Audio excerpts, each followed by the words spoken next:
Seguimos analizando el informe del Banco Mundial sobre la clase media en nuestro país, con Raúl de la Torre y un invitado.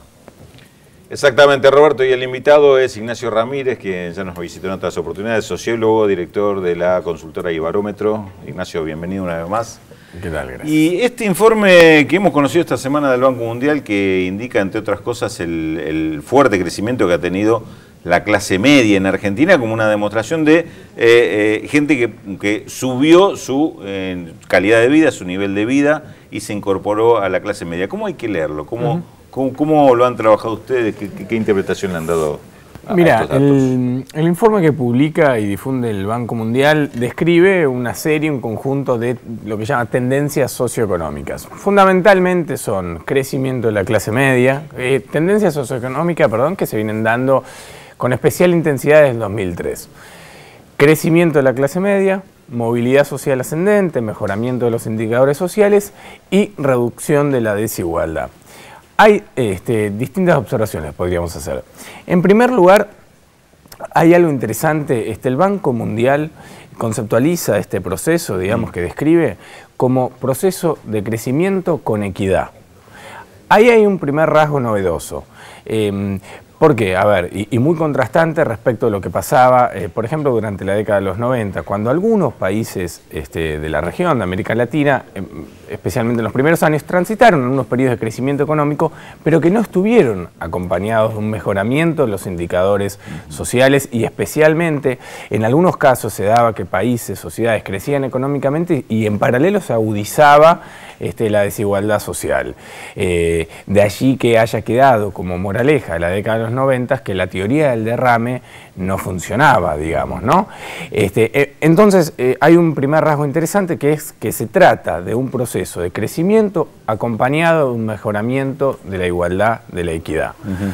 Ahora bien, lo interesante también, otro de los aspectos contenidos en el informe del Banco Mundial, es que explica cuáles son las causas, digamos, que intervienen en este proceso que recorre la Argentina y la región en su conjunto, proceso dentro del cual la Argentina ocupa un lugar destacado, digamos, ¿no? Ahí, básicamente, el banco, esquematizando un poco, distingue dos causas fundamentales. Por un lado, crecimiento económico, y por otro lado, implementación de políticas redistributivas. Y dicen, las distintas sociedades, los distintos países examinados, en algunos casos consiguieron este mejoramiento de su situación en base fundamentalmente empujados por el crecimiento económico, sí. Y en otros casos combinaron en forma, digamos, virtuosa, contextos de crecimiento económico con implementación de políticas redistributivas. Y ese es claramente el caso argentino. De manera que en este sentido, el informe en algún sentido desacredita la tesis, la teoría del viento de cola, según la cual el mejoramiento de la situación socioeconómica de la Argentina estuvo únicamente empujada a partir de un contexto económico favorable. El Banco Mundial está diciendo que los progresos sociales conseguidos por la Argentina fueron posibles por crecimiento económico más políticas redistributivas. Esto desde el punto de vista de las causas de este fenómeno del cambio, estas tendencias sociales, como vos bien marcabas.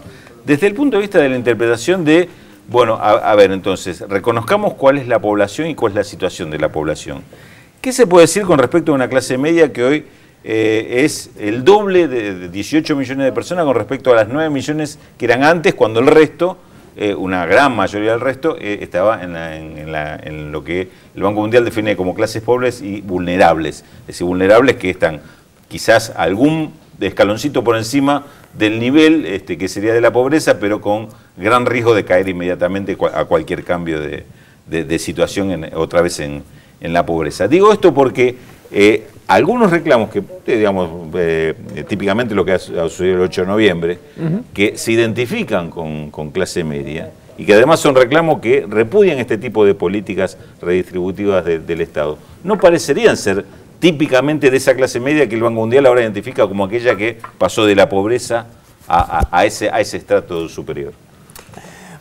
Totalmente. A ver, la pregunta es interesante y exige poner en perspectiva lo que pasó el 8N y no confundir masividad con representatividad respecto de cuál es la atmósfera ideológica y los valores dominantes en este periodo. Mira, hay algo interesante, uno cuando analiza distintas épocas y periodos de la historia reciente de la Argentina, encuentra cierta correspondencia, cierta sintonía entre los programas de gobierno, las políticas públicas que se implementan en un determinado periodo y el entorno de valores, de actitudes, digamos, que envuelven, que impregnan ese periodo de la historia. Por eso, cuando hablamos del menemismo, no estamos recordando, invocando únicamente un conjunto de políticas públicas, ¿no? Estamos hablando de una época, de unos discursos, de una serie de valores.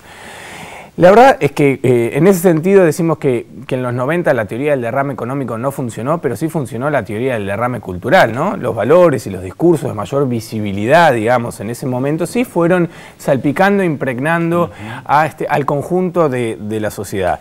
En este sentido, lo que está pasando desde el 2003 es muy contrastante también en ese sentido, en el campo cultural, no únicamente en el campo socioeconómico. Te lo voy a poner en números que son muy elocuentes respecto a cuál es el nuevo ecosistema cultural que acompaña este proceso que describe el Banco Mundial. Hoy, más del 70% de los argentinos adhiere a la idea de que el Estado intervenga activamente en la economía. Sí. Lo cual es un dato, en primer lugar, ilustra cierto consenso, digamos, una aprobación, una adhesión a una idea por encima de un umbral del 70% se transforma en un dato de época. Y es muy contrastante con las representaciones dominantes que tenían los 90, ¿no? Por otra parte, a ver, el Banco Mundial, el informe del Banco Mundial tiene una perspectiva regional, es interesante, porque también a diferencia de lo que pasaba hace más de 10 años, hoy la mayoría de los argentinos se pronuncia por alianzas políticas y económicas con los países de la región. Es decir, prefiere una Argentina integrada a América Latina más que el sostenimiento de cierto imaginario, digamos, de pertenencia, que Argentina fuera una especie de islote de enclave del primer mundo, digamos, insertado en el sur. De manera que hay una transformación cultural muy interesante que es causa y consecuencia, que acompaña ese proceso socioeconómico que describe el documento. Muy interesante, la verdad muy interesante, Ignacio. Te agradecemos muchísimo esta otra lectura, que es más interesante inclusive que la lectura pura del informe del Banco Mundial. Ignacio Ramírez de Ibarra. Muchas gracias. Gracias.